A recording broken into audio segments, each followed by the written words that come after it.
Fajr breeze, it's the moment of learning, it's the aura of awakening, Kamal and about Allah. Oh, oh, oh, it's the Fajr breeze, it's the moment of learning, it's the aura of awakening, Kamal and about Allah. Oh, oh, oh, and about Allah. In the name of Allah, the Beneficent, the Most Merciful, we beseech Him with His most beautiful names to send His blessings on the noblest of mankind. Prophet Muhammad sallallahu alaihi wasallam, his household and those who thread his path till the day of resurrection. I'm Olagunju-Matemilola, and this morning on Fajr Breeze, with the theme Lessons from Ramadan, we're going to be discussing strengthening the family in the glorious month of Ramadan. And what exactly do I want to bring out? I want us to understand that one of the lessons of Ramadan is the fact that it helps to bring together the family unit. You agree with me that Ramadan is a period when most members of the family gather together, especially during iftar. And this is because the hustle and bustle of life takes everybody away in the morning, and sometimes, even though we reside in the same town, we barely see each other. And so during the period of Ramadan, we make it a point of duty to bring ourselves together. What are the ways by which the family can actually be together and share unity and love during the month of Ramadan? One of such times is sharing acts of kindness. The period of Ramadan is one that you can use to encourage your family to actually visit places like the orphanage home, to visit places like the hospital.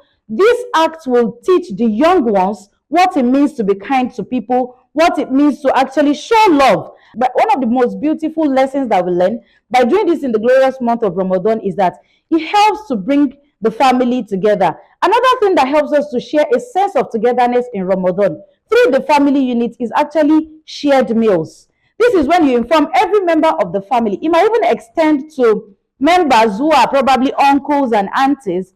When you invite them over for iftar, do you know how happy the kids are going to be? Do you know how happy the grand uncles and the grand aunts and the grandparents are going to be to see those that they have seen in a very long time? So when you share meal together, it helps you to build that sense of love, sense of family. And of course, it generally transmits this lesson to the children. Another thing that you can do during the month of Ramadan is to observe joint prayers. Your tahajjud, your salatul subhi, your tarawih salat. Do you know that in some places, people even take out time after the tarawih to actually discuss, to share lessons from the Quran, to actually ask one another how their day had been. And this is something that, of course, promotes love, which is one of the lessons of Ramadan. You should also remember that if you take time to read and reflect as a family, it actually builds your understanding and, of course, sets everyone in the family on the same akida. That way you will know that if you have any misconception, you can always ask your dad or your mom after such sessions. When you read together, you learn together. Of course, a family that reads, learn, and discuss together will definitely grow together. You'll agree with me, right?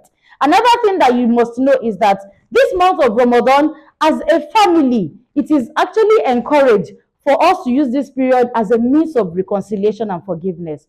Of course, I'm sure you agree with me that there are some times that you have issues with members of the family, either as siblings, either as uncles or cousins, that you just decide in your mind that I don't want to see this person, I don't want to talk to this person. The period of Ramadan is actually a time, a very good time for you to let go, make peace with one another, and of course, spread love. Ensure that you allow sleeping dogs lie and you bury your hatchet. That way, you'll be able to reconcile, forgive one another, and of course, be at peace with yourself. One interesting thing that I love to say about Ramadan is the fact that when it's time for Eid, sometimes some families travel to places to meet with other people in order to share that period of merriment.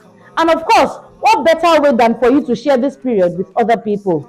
Don't forget that as we journey through the lessons of Ramadan, remember that Islam is peace. As Muslims, we are peaceful people, and of course, we are enjoying to also spread peace. So let me remind you once again that if you are spending this Ramadan alone, please try as much as possible to reach out to a family member. Try to share meals, try to observe your salat in Jama, try to share moments together, learn one or two things from one another, and of course, have time to reminisce over family memories. You will agree with me, this is something you will never forget. It would be a Ramadan to always remember. Please join us tomorrow for another interesting episode of Fajr Breeze. I am Olagunju-Matemilola. Wassalamu alaikum wa rahmatullahi wa barakatuh. Fajr breeze, it's the moment of learning, it's the aura of awakening. Come on and about Allah. Oh, oh, oh, it's the Fajr breeze, it's the moment of learning, it's the aura